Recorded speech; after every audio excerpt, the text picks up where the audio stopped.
সকল ভক্তের শ্রীচরণে আমার প্রণাম। আমি বিজন মণ্ডল ধর্মবাণী চ্যানেলের মাধ্যমে আজ তোমাদের ঘরে শোনাতে চাই নলকবির এবং মণিগ্রীব উদ্ধার পর্ব 13।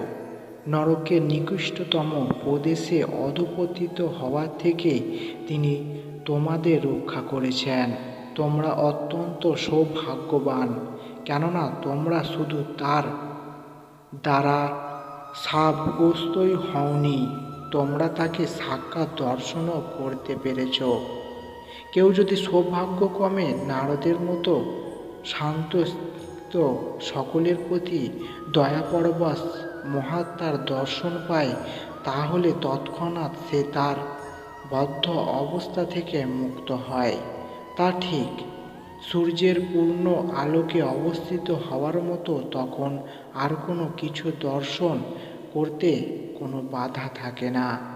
হে নলকুবির এবং মণিগ্রীব, তাই তোমাদের জন্ম আজ সার্থক হয়েছে, কেননা তোমরা আমার প্রতি প্রেম ভক্তি লাভ করেছ। এই জড়জগতে এটাই তোমাদের শেষ জীবন। এখন তোমরা স্বর্গলোকে তোমাদের পিতার আলয়ে ফিরে যাও। আমার প্রতি ভক্তিযুক্ত হয়ে সেখানে থাকো। এই জীবনেই তোমরা মুক্তি লাভ করবে। কুবিরের দুই পুত্র তখন ভগবানকে প্রদক্ষিণা করে পুনর্ তাকে প্রণাম করে সেখান থেকে বিদায় নিল।